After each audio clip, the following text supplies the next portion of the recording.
Good evening, everyone. My name is Cahalin and I am the outreach worker at the Irish Support Agency. So thank you for joining us this evening. This is our last Irish 30 of 2021 and we're ending on a really appropriate note, I think. The Irish 30 is a collection of webinars that are brought to you by the Irish Support Agency. And each session we try and explore a different aspect of health and well-being through our webinars. And the recordings of the webinars throughout the last year are on our YouTube channel and can be watched back at any time. So before we get started tonight, I would like to acknowledge that I'm hosting this webinar from the lands of the Gadigal people.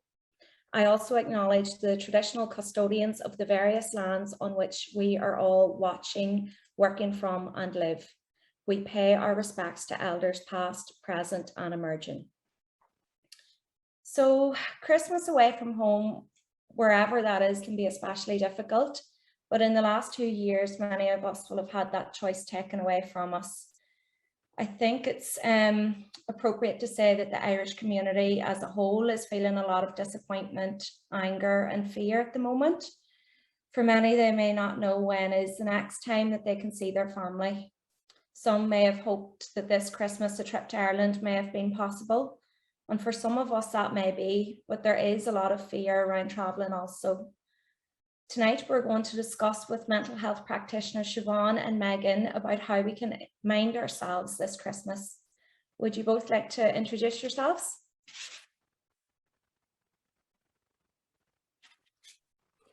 Yeah, hi everyone, I'm Siobhan. I am a practitioner with SOLAS, which is the Irish Support Agency Mental Health Support Programme. And I'm also the team leader of a MAT program, which is a mobile assessment and treatment team for early psychosis. I am a mental health practitioner, so I work with psychotherapy and I'm also a social worker by background. Yeah, and thanks folks for having me. My name is Megan. I am also a mental health practitioner. I'm a social worker by background. I work with Siobhan in Headspace in the early psychosis program, and I have a background of working in youth mental health at home in Ireland with Jigsaw, which is another youth mental health service. So thanks very much for having me. You're very welcome. It's great to have you both on here, and I'm sure you will have brilliant tips for everyone that's tuning in either tonight or watching this back again. What I will say for anyone here is please feel free to pop any questions that you have into the chat box and we'll try to get to them at the end, and we'll also be sharing some support services at the end as well. So I think maybe we'll just jump straight in if that's okay.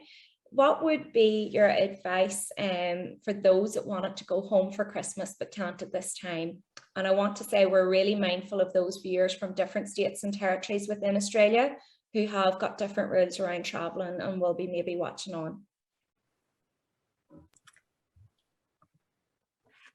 Yeah, look, I can start this one, Megan, if you want to jump in case I miss anything. I think that's one of the things that's incredibly frustrating and difficult for us at the moment. I mean, for last year we were all in the same boat. No one was able to get home, no one was able to get through the borders, and I suppose there was a level of comfort in the fact that that decision was taken away from your hands, that it was just what it was and everybody was able to make some plans around how to make the best of the situation that we were in. I think what's really difficult is there will be, you know, many amongst us and many amongst your group or your friends that are traveling home and will be able to travel home for Christmas. And then there are others that just won't be able to, and that might be, you know, for any reason. You know, it could be that, you know, they don't have the time off work or they can't afford the flights at the moment because they're really quite expensive. They might be on a visa that actually doesn't allow them to travel. And you know, Megan and I were saying a lot, there's not a lot of information actually around people understanding that not every visa condition has the same access to travel and to go home, which we'll talk about a little bit more. So I think, you know, one of the things that's really important is really just being mindful of the situation that you're in and the situation that other people are in, and really just validating yourself in that it is really difficult, and it's difficult for a lot of people at the moment. And I think planning ahead and making time to have your frustration, feel what you need to feel, have your moment, and then think about, okay, what is actually going to be helpful for me? What is it that I need to do for myself to get through Christmas relatively unscathed? And I think, the worry is a lot of people will be making decisions on how they're feeling now, and that could be anything like, I've heard lots of people saying, I'm just going to treat it like any other day, I'm just going to stay in bed, or I'm just going to pretend it's not happening, or I'm just going to get away and go on my own, which is all fantastic. And if that's something that you want to do, that's totally fine. But not isolating yourself at this point based on how you're feeling now. If come Christmas morning, you're actually feeling like, I could really use some company, or I could really use some support or a distraction, and then it being a little bit too late to start making some plans. So having to think about what you're going through, feeling what you need to feel, and then thinking about, okay, what is actually going to be effective for me. Yeah, I guess not making rash decisions based on how you're feeling just now, and not making big decisions based on a couple of days, because we will be through it and we will be on the other side, and you don't want to end up making these huge decisions that could jeopardize your employment or whatever it is. Mm-hmm. I think as well, like the level of uncertainty that it presents is actually very difficult to handle. Like that in itself creates so much anxiety within us. And I think, again, what you were saying, Siobhan, about talking about it, being open with the people in your life who you feel you can trust, and kind of really having those conversations about what it is bringing up for you. Because it can be a lot of anxiety, it can be a lot of guilt. Just making sure that you're not kind of keeping that all in for yourself, because that can really, really build up in the background,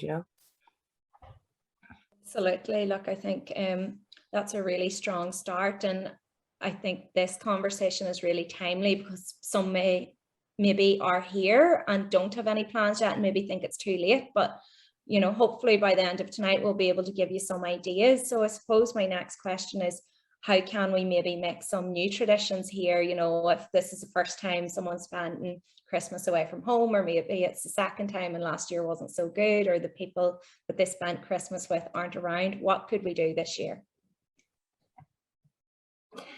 Yeah, so look, I think it depends, in terms of making new traditions in Australia, it depends on what your intentions are for being here. Are you here for a couple of years and you want to try something completely different? You want to throw yourself into a real Aussie Christmas and spend it on the beach, or are you someone who's actually thinking that you want to carry a bit of those home traditions with you as well? So I think, weighing up that it doesn't mean that you have to go all in, or you have to be all or nothing. You can take bits of both that you think is going to be a nice balance for you. I would look at, I suppose, the reasoning behind them, so were there certain traditions that you had, back home or with your family, and what that meant for you and what was that about? And I think that will then help you replicate that. You may not be able to replicate the activity, like you may have, a tradition of visiting maybe a certain family member for the morning, or you might have I think we all have these set things that we just do on Christmas Day, and they may not be available to you, but you can replicate the value or the intention of that activity.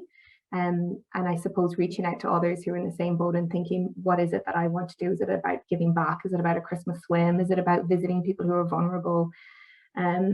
We do have a whole list of other things that you can do, which we will talk about a little bit later. If you're really thinking that I'm going to struggle this Christmas and I actually want a plan that's going to distract me, we do have some things that we can talk about later on. But another thing that you can do is find a local church, go to mass, get connected with other people, have your Christmas dinner, order your turkey, do all of those things as well.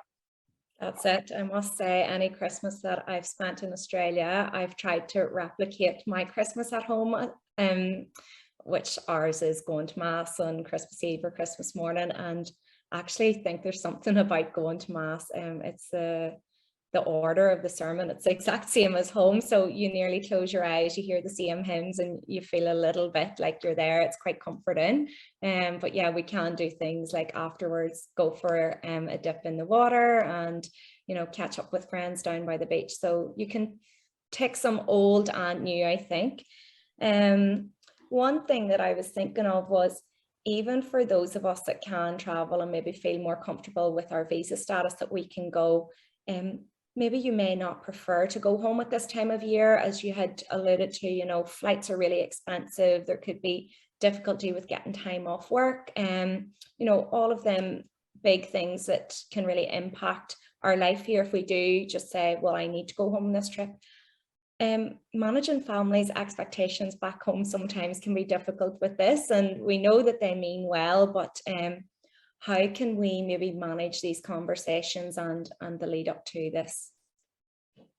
Yeah, I think that's a really good question, and I think Siobhan kind of alluded to it a bit earlier as well, that you know, I think our family at home, they get a lot of news, you know, when the borders reopened, you know, that was straight on the news at home. And I'm sure all our families are so excited at the idea of us going home, but they mightn't necessarily have an understanding of just how complicated the visa process is.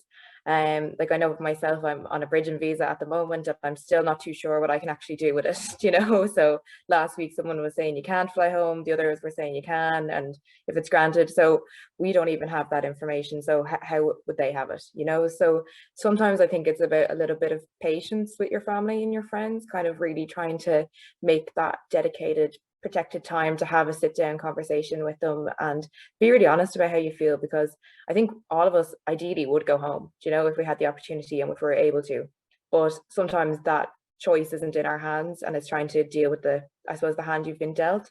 So I think really kind of having that really open, honest conversation with your family and saying, this is what's going on, this is how I'm feeling, you know, how are you feeling, and what can we do to make it better? So is that, you know, having our dedicated protected time on Christmas Day where we talk for an hour non-stop on the phone, or, you know, what is it going to look like? But I do think being really open about how you feel is really important with this one.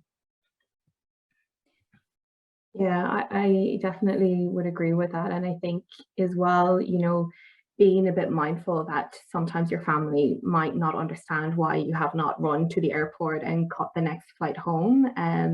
And so just, you know, exactly like Megan was saying, just really talking about that it's actually not as simple and there are the complicated factors. So even if you have the visa, you may not have the money, or you may not have the annual leave, or you might have a housemate who can't go home. You feel too guilty for leaving them, you know, or you might have someone in your life that you feel like, well, they'll be on their own if I leave. And so it's really quite complicated. And I suppose it's about, you know, the idea would be that those open conversations would, you know, hopefully allow your family to not feel hurt or offended at the fact that you haven't jumped on the next flight home, and that it's not that you don't want to see them, and it's not that you don't miss them. And sometimes explicitly saying that, you know, I do want to see you and I'm planning for my next trip home, and I'm hoping that it's going to be, you know, in this time, or if you can, you might book the flights in advance. And I think, you know, sometimes we're maybe not great at explicitly saying those things, you know, to our families and saying that I really want to see you and I really miss you, and seeing you in the next whatever is part of my priority can help in managing that. And also, I suppose, to manage your own guilt as well, because I think a lot of you know, the Irish community out here, we you know, we do have this sense of guilt, and we do have this almost one foot in and one foot out. You know, we're half living in Australia and half of us is still back home. You know, and I think finding a way to reconcile that within you, and just finding a way to take ownership of your life, and that you're entitled to live the life that you want, and if that and sometimes that includes making decisions that are painful, and you know, being able to hold that within yourself as well, and being able to communicate that with your family as well. I think that's really helpful. I know on other Irish 30s before, we've talked about our lives in Australia, and the longer we're here and the more we love it and we make our life here, whether that's work and family and friends. It's the downside where half your heart is in Ireland and half your heart is here. You're never going to be whole no matter where you are. But yeah, look, I think that will be really helpful to people, because you love your family, but timing is everything, and right now it just may not be good for someone. So I suppose we keep alluding to it, and now I think is a good time to talk about, for those people that don't have anyone to spend Christmas with, I know you both have put your heads together and come up with some ideas. What would your advice be maybe to some people to have that conversation? Maybe they are aware of a gathering, but they just don't know how to invite themselves to it, or maybe bring it up. You know, sometimes it can be quite awkward, even though I'm sure none of us would want anyone to be spending Christmas alone. So being aware of who's around us as well, that maybe by themselves and not have any plans. Yeah, I think you hit the nail on your head there, Katrina. Like, I don't think anyone would ever want to see anyone alone on Christmas. So I think that's something Siobhan and I were talking about, you know, like really kind of challenging your thoughts a little bit when it comes to it. If you're feeling nervous to reach out to someone, or if you feel kind of a bit like embarrassed that you don't have any plans, it's trying to flip the script a little bit, you know. So how would you feel if you found out that someone you knew kind of didn't have any plans and didn't know what to do on Christmas? You know, I think the vast majority of us would be like, oh, here, come along to this, you know, or here's this, or suggestion. So I think it's kind of trying to remind yourself of that as well. Like, at the end of the day, people would rather you come to their dinner than see you alone, you know. So I think if it is a case of actually like, how do I go about reaching out? Like, it could be, you know, meeting up with a friend for a coffee or something, and just bringing it up in conversation. You know, what are you doing for Christmas? Have you got any plans? And then again, just kind of being honest, being like, to be honest, I haven't got anything planned. I didn't really know what to do, or I don't really know that many people here, so it's a bit uncomfortable. Do you know, like, would you have any spare room at your table, or would you know anyone who's doing something on the day? And again, I feel like the vast majority of people, if they can't offer a seat at their table, they'd know something, or they'd make a suggestion. If it's down to it as well that like you genuinely don't know anyone, so like maybe just say you've just moved to a state, and because of all this lockdown you haven't had a chance to get out to meet people, or your job is maybe on social hours and things. It could be about kind of maybe reaching out to wider communities. Like, there's a lot of like really good Facebook community groups for your local area, you know. And again, it could be putting up a post, something similar about that, as in like, you know, what are people doing for Christmas? Would anyone like to spend time? I'm sure there is always going to be someone else in a similar boat to you. So that could be a nice way of connecting out. What I will say is, obviously online, please be safe about meeting anyone from the internet. I know it's 2021, but you know, public places, make sure someone knows where you are. But you know, it could be a nice way to kind of extend a community, and for all the other people out there who are feeling lonely, like that could be a really good way of meeting people. And then, yeah, sorry, someone just wrote there about the Orphan Christmas. That is something that last year, I think when I was in, or sorry, the year before when I was in Melbourne, there was a Orphan Christmas event, which is, if you haven't heard of that phrase before, it's basically kind of for people who don't have friends or family who are from maybe abroad or from interstate, and they all just meet up together and just spend the day together. And like, it's really, really fun, honestly. And you could maybe go online, look for it. I know there's websites like meetup.com and things, but if you can't find one, you could start your own. You know, you could be the person to put yourself out there and really put the connection out there for people. And then, I don't know if we want to talk about it now, Siobhan, but we were talking about like a lot of other things you could do on Christmas Day if you don't want to kind of see people. But that was one thing that we were talking about, you know, how to reach out to others as well. And I suppose another thing is, again, I suppose on the flip side, if you are someone who has plans for Christmas Day, I think it could be really good for you to maybe have a think about who is in your life or who's in your extended circle, and think about, are they all sorted for Christmas? And if they're not, could I reach out and maybe include them in my plans or help them a little bit? Because we do know how hard it is to reach out. So sometimes if we're that person, it's much easier. Absolutely. Look, I think all of them things are lovely, and it is about maybe having a think tonight or over the coming days of who's around you, and have they maybe not mentioned something, or are you aware that their housemates were lucky enough to maybe be able to head home or go somewhere else. You know, I'd say a lot of people's plans have changed actually in the last few weeks. I think let's jump ahead while we're on this topic about Christmas Day, and maybe if you don't want to celebrate it then in the usual traditional way, what could you do in Sydney? I think this is one that me and Siobhan were having a good chat about. You know, there's I suppose there's actually a few different things you really could do. If you really, you know, didn't actually want to be with people, right? If the idea of being with people on Christmas Day is just not what you wanted at all, like you could really, you know, go for a walk, kind of take yourself out of your area that you're living, go on a nice hike or something like that, go for a swim, do all these kind of things. But there are other things you could be doing. Like I was trying to look it up before I came on to talk to you today, but like some cinemas are open on Christmas Day, like Taronga Zoo in Sydney is open on Christmas Day. So really, if you didn't want to have to talk to anyone, you could just bring yourself out on a lovely day out to the zoo, or go to a dinner. You know, a lot of restaurants will be open. Not everyone celebrates Christmas, so there'll be a lot of places that are open who aren't, you know, Christian. And then also we were talking about how if you wanted to spend it with people, you could look into volunteering. There's a lot of services and, you know, charities that would really like love your support on the day. And in a way it's nice because you're giving back, but also there is a social element of it as well. And especially depending on, you know, what charity you choose to support, you could be really making someone else's Christmas by giving out your time, you know. And then again, another thing you could do is the whole idea of like a rock star shift, you know. So there's a lot of kind of hospitality venues across Australia that will put up advertisements for you know, last minute shifts on Christmas Day because they're finding it hard to get staff to cover, and the penalty rates would probably be very good. So listen, you'd make a bit of money as well. You could treat yourself to something very nice. And yeah, look, I know myself with missing a few Christmases at home, like my mum said she put her hand up to work, which she normally wouldn't do if we were home, and you know, fed my dad and sister, and then done half a shift.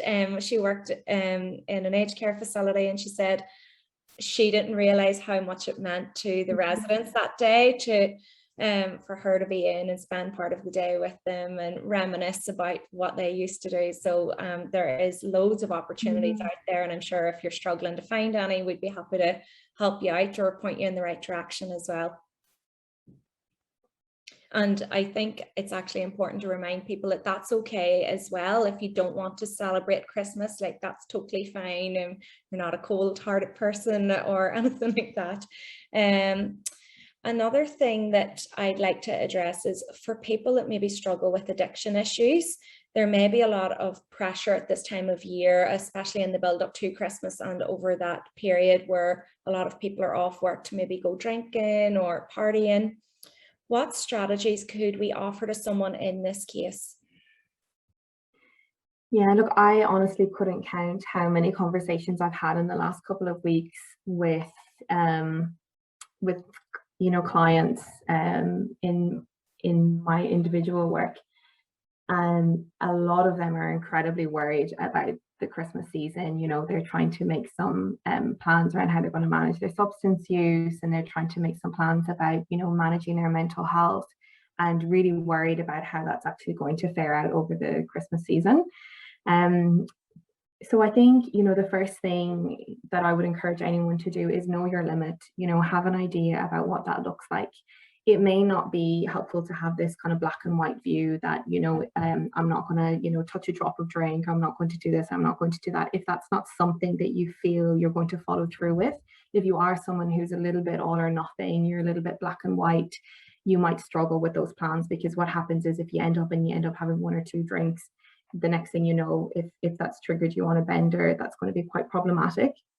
And so I would just preface this for anybody who is struggling with addiction. You do have an individual practitioner or a GP. It can be really helpful having these conversations so you can actually start to understand your limits. It sounds like it would be an easy enough thing to do, but it's amazing how we can be quite clouded and not really see what's happening for us. And so you might actually need a bit of support and help in identifying where that is. And I suppose from there, you know, to create a bit more balance, if, you know, it's great if total kind of teetotal works for you, go for that. But for most of the people that I've been working with, it's really just about trying to manage it and contain it. And so it can be really helpful to have a plan. And so, you know, what can I drink that might actually be more helpful? What kind of friends can I hang around with that, you know, might go home at a reasonable hour, or maybe they don't do drugs, or they don't do the substance that I'm trying to stay away from, or maybe they're more interested in fitness and walking, and so I'll make some plans with them.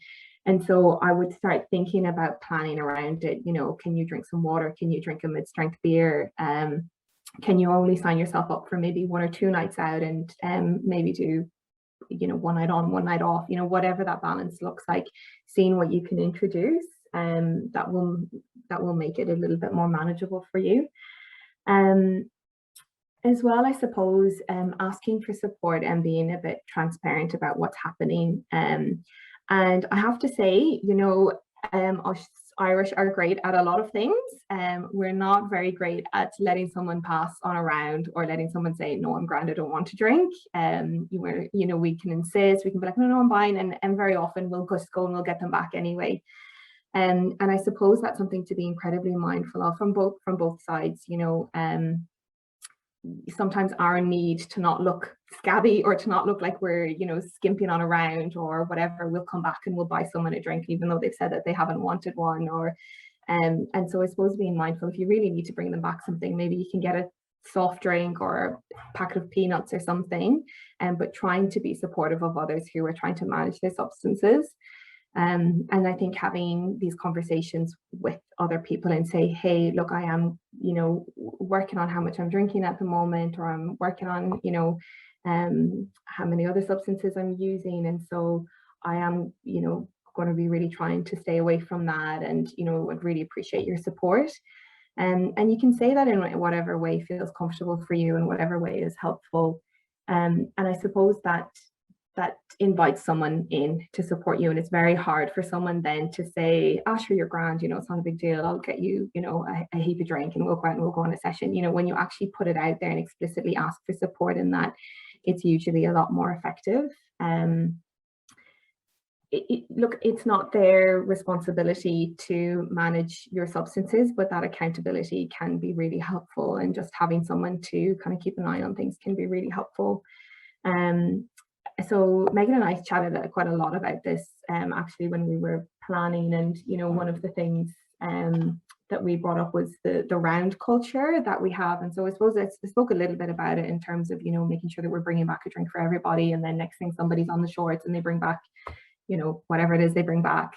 You know, you can say in advance that, hey, look, I'm, you know, try not to drink too much tonight, so I'll, you know, I'll buy you all a drink if that's what you want to do, but I don't want to participate in the round. I'll actually just look after myself, and, you know, you do your own thing, I'm going to do my own thing. And again, explicitly saying why you're doing it can be helpful, and usually people will be really understanding, and they'll do their own thing, and at least then you can start at your own pace. Yeah, and so there are some strategies that you can do. So there is one it's called Cope Ahead, and it literally is Cope Ahead. And so there's a lot of research to suggest that the more time you spend planning something, and the more time you spend imagining the situation going well, so, you know, the ideal situation. So for example, it's, you're going to meet some friends, you're going to do this, you're going to do that, you're going to be home at this time, you're going to have this amount of drinks, these are the kind of drinks that you're going to have, you're not going to do any drugs. You know, if drugs come out and they're offered, you've got a plan that you're actually going to meet this friend in a different bar or whatever it is. And so the more detail you can imagine that, and the more you can fine tune it, the more likely you are to follow through on that. So if you rock up somewhere and you have a loose plan of, I'm not going to do this and I'm not going to do that and I'm going to be home by 10, but that's it. I suppose we all know how those nights go. We often have that, you know, we often go out and think, oh, I'm going to have an early night, or I'm, you know, going to take it easy, and it doesn't happen. So the more detail you can plan in your mind and almost rehearse it in your mind, the more likely it is that you're going to stick to that, and you're much more, like, quite significantly more likely to be successful. So I suppose in a nutshell, I've kind of went on a bit of a ramble there, but I think in a nutshell is just understanding your limit, enlist your supports, just talking openly about that. And if you are someone who's, you know, struggles with your mental health, so we're talking about Christmas being a hard time, and it's definitely going to be bringing up a lot of things for a lot of people. But maybe your mental health is actually something you actively need to work on. You know, it's not just that this is a difficult period. I suppose being extra mindful of sticking to your routine and what works as much as possible. So try not to have too many nights where you're going to bed too late, or you're sleeping in too late, or, you know, if your sleeping patterns up, and is that going to stuff you up a little bit later down the line? And so trying to still be social, still be active, but keeping to your routine of what works as closely as possible. Absolutely. I think that's really helpful. And one thing that I try to do, if maybe there's a big night out planned, but I want to take it easy, is maybe try and arrange something for the next morning, like have someone that you're going to meet for a coffee at 10 a.m. So you're saying to yourself and others, I'm taking it easy because I want to be home by midnight. I'm catching up with a mate tomorrow. So yeah, lots of them things, but the better we plan, the better we'll be able to execute the plan then when we're feeling maybe a little bit under pressure. Yeah, absolutely. Yeah, and maybe that's something that leads in nicely to something else that I was considering. So there's a lot of pressure, you know, once we get Christmas time over, it's suddenly new year, new me, all of these things that we need to achieve, whether it's losing weight or saving money or trying to get a new job. You know, it's social media just makes you feel like if you don't have these big goals, that you're not really doing life right. So how can we maybe not feel like a failure before the year has properly started? Because for me, New Year doesn't get started until about the 10th of January when I'm back to work and back into my own routine. Yeah, look, I am a serial every new year I'm like, I'm going to do this, I'm going to do this, I'm going to do this. And I'm sure most of us have experiences of where we try and overhaul our lives. You know, suddenly after midnight, we're going to have all of these abilities and our life is going to look a certain way. And I think that's exactly it. If we've got these expectations of ourselves and if we've got this idea that we can go from, you know, black to white overnight, again, like we spoke about earlier, you know, if you don't have that balance and if you have a slip, then next thing you're just kind of back to right where you started. And so I'll hand over to Megan for this, but what I would say is just really breaking it down to smaller steps and really breaking down to things that are achievable, because you'll actually start to gain a little bit of confidence. Because what happens is if you set yourself up for these goals all the time and, you know, they don't happen, you actually begin to lose trust in yourself. And so you don't actually believe yourself when you say it. So that could be anything from I'm starting Monday, you know, from Monday on, this is what's going to happen. And you can hear yourself saying it, but you're not actually committed to anything. And you stop believing in yourself, which is actually quite problematic, because it's really important that you trust your word and you trust what you're going to say. And so if you can break it down to something that's really small, that no matter what you can do it. And so it might just be like a 5-minute walk. And so you do that, you actually start to gain confidence in yourself and you start to feel that when I say something, I do it, and you build confidence. And so it starts to snowball from there. And I suppose I would consider as well, you know, not just being about the destination, because very often when we set goals, we have a destination in mind that we'll get here, and this idea that once we're here, we're happy. And it's about the journey, you know. So how is my life going to look? What am I going to set up? And yeah, it'll be nice when I get to this point, but I'm actually going to enjoy walking every day, because that's going to be really helpful for my mental health. Or you know, looking at the values that are underneath it rather than the goal. So for example, you might decide that you want to give up cigarettes. You know, fantastic, that's great. But looking at, it's actually more about me being healthy, and it's about me prioritizing my health. And so that you're not just looking at the simple act of I haven't smoked to say, you're looking at all the things that you've done that have prioritized your health. And that could include what you've been eating, what you've been drinking. And so even if you've slipped on that, your priority is still your health. You've still managed to bring that back into focus. I hope I'm making sense when I'm saying this, because I'm rambling a little bit. But yeah, just looking at what is the value underneath it, and then that helps you kind of step away from this, I have to do this because then it's a party if I do this or whatever. Do you know what I mean? It helps you to kind of have a little bit more consistency and to have your life set up in a way that is about, you know, your health being important to you. And so it's very hard to fall off that wagon then. Yeah, I totally agree. Like when I think of a walk now as opposed to how I used to before, it's no longer about, oh, if I walk so many steps a day, I'll lose this amount of weight. It's now, this is my me time. It's a break from the screens. It's fresh air. It's a chance to, you know, see what's going on, listen to a podcast. Yeah, so I think that's really helpful. And I'm sure Megan has some things to add, but for me, the key message throughout this all I keep feeling is we need to be kinder to ourselves as well, you know, be a bit nicer, give yourself a break. Like, this has been a horrible year. We thought at the start of this year, new year, 2021, we were like, oh, good luck to 2020. It wasn't great. I'm going to do ABC. And yeah, we didn't really get to do much. So. No. Obviously, I think you've both put it really, really well there. And I think a big part of these kind of New Year's resolutions is maybe trying to like reframe how we think about them. Do you know, like you've pretty much said it already, the two of you, but instead of like, someone said this to me years ago, but I really liked it. Like, instead of thinking about, you know, giving up, it's about what you're gaining, you know, so it doesn't have to sound like it's a sacrifice. So even kind of how you change the wording in your head can change it from being kind of a negative, oh, this is what I'm losing, as to a positive of this is what I'm gaining. So exactly that, like, yes, okay, I have to go out for a walk and it's hard and I'm tired, but I do get to listen to my podcast. I do get to do all these lovely things.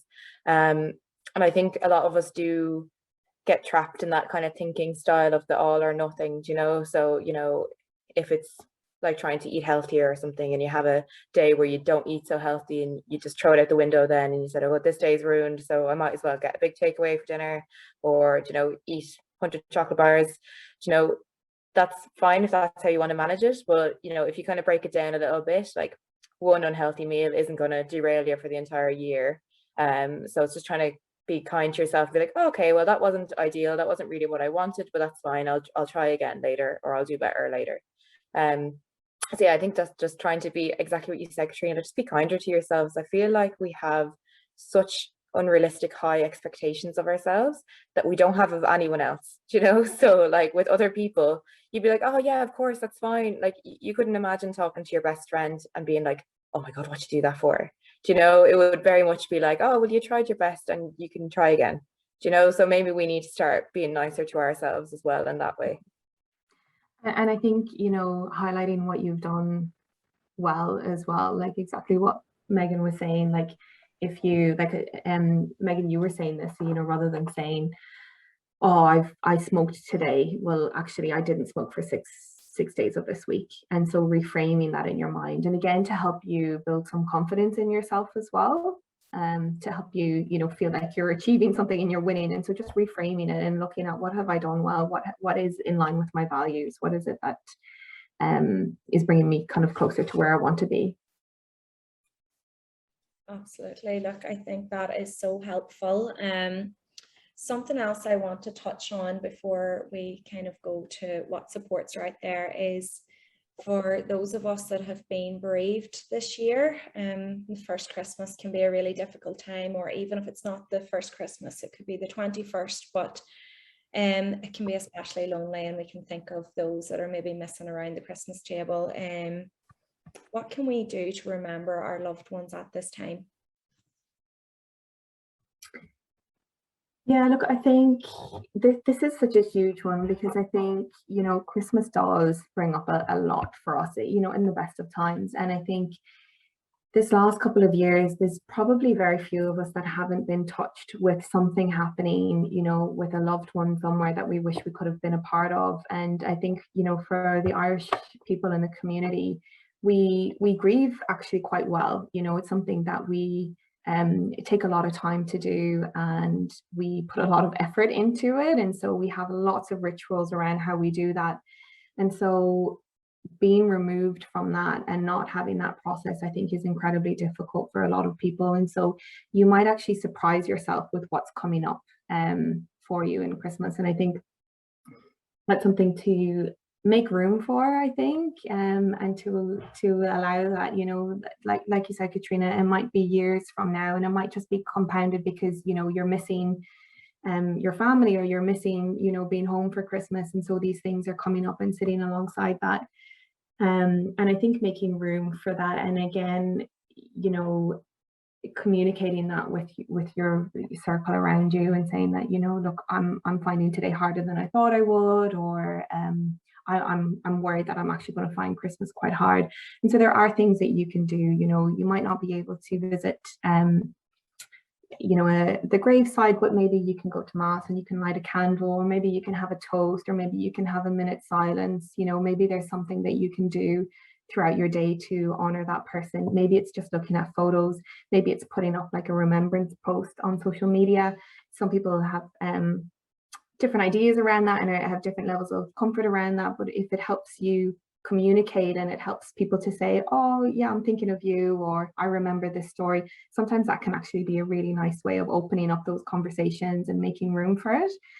I definitely think the communicating and asking for support is a huge one. You know, like there was last year, Christmas, we were in the middle of nowhere, and I was kind of treating it like, you know, Christmas is not really happening. I'm just going to, you know, go camping and pretend it's another time of the year. And I was surprised actually at how difficult I was finding it, you know, after a bereavement. And what had happened was I didn't actually disclose that to anybody. I didn't actually communicate that this was happening for me. And so I think what we can often elicit is people think that you're grumpy or that you're moody, or, you know, I just kind of took myself away. And so I was looking unsociable, or, you know, maybe even rude, and that I just wasn't participating. And so what can happen then is, if people are sensing that, but they've no context to it, you know, they can kind of push you away a little bit and kind of go, right, you know, I don't know what's going on for them, when really what we're needing is to people actually to lean in. And so sometimes we're not really good at getting our needs met when we're upset, because of how we're responding to that and how difficult it is to name that and to say it out.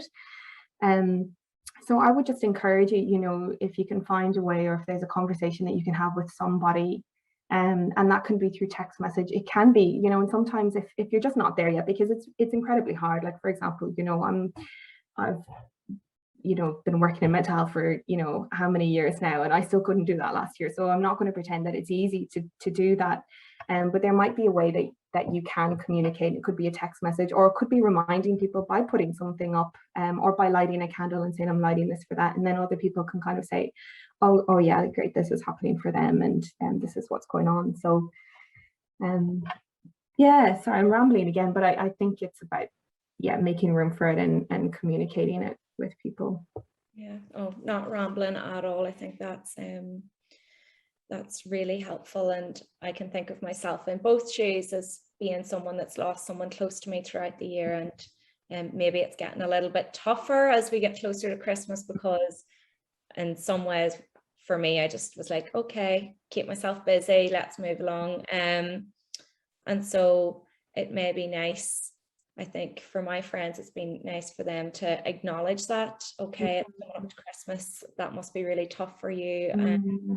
Or I've been that friend before where I've had close friends here that weren't able to go home at Christmas, that's lost someone. It's like, you know, asking them what they need. That's the best way to know, like, do you want to talk about it? Is there something that we can do? What were they like keeping the person's memory alive? You know, what did you do for Christmas before? Sharing funny stories, looking at photographs. So yeah, it's a really difficult time of year, you know, a lot of mixed emotions. And for those people that maybe can't join family at home, just putting your arms around them and looking out for them.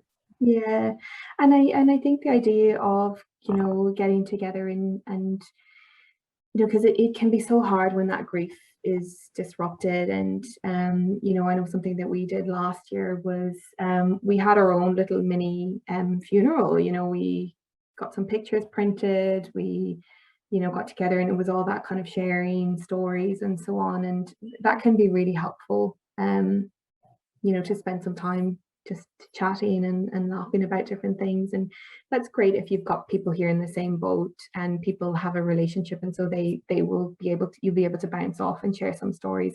It can be a bit harder when maybe the circle that you have here didn't know you back in Ireland, or maybe are not aware of that, or don't know that you've been carrying this, or this is in your background. So yeah, and it could be asking someone to go to mass with you, or yeah. I'm just seeing in the chat box here from Lorraine, she says that's the hardest thing when you're in your local community at home. People know your loved ones and will ask you, but when you're here, people don't know them. Yeah, I totally agree. Like I miss the wake and funeral of someone really close to me, but what we did here, I was lucky to have my brothers, was my dad. It felt like a mini week because he just recited all the funny stories, things that we never heard before about our uncle, and he was gathering stories from people from home. But my friends that never knew my uncle here, by the end of that time, them few weeks, really felt like they did, because we were able to pass them along. So yeah, I think maybe taking that time to listen to someone, or bringing it up in conversation, Lorraine, people want to hear those stories, if you're able to share them. And that's where I think, social media can come in handy, where you share a story on social media, or you share a picture, and, you can say that, I know a lot of people on my page won't have met this, but, if you ever wanted to ask about them, I've got some, great stories, or, it allows you to keep them as part of conversation and keep them as part of your identity as well. Because I know one of the things with grief is just somebody acknowledging it and just knowing it and just going, yeah, this is actually something that they're sitting with.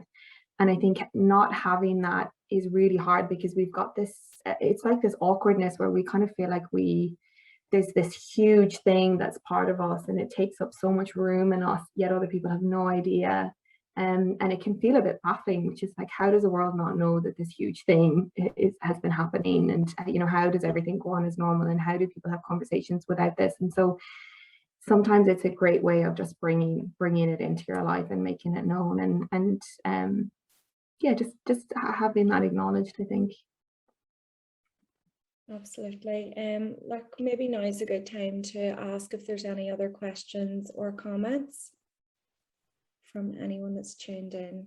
And look, if not, we can maybe move along. I'll just give the chat box a few seconds if people don't feel comfortable speaking. Okay, I think we may just talk quickly about the mental health supports out there. Oh, here we've got one. On my tree, I have decorations that represent people who have passed and present. So when I dress the tree every year, I remember them all for different reasons. Oh, that's just beautiful. So nice.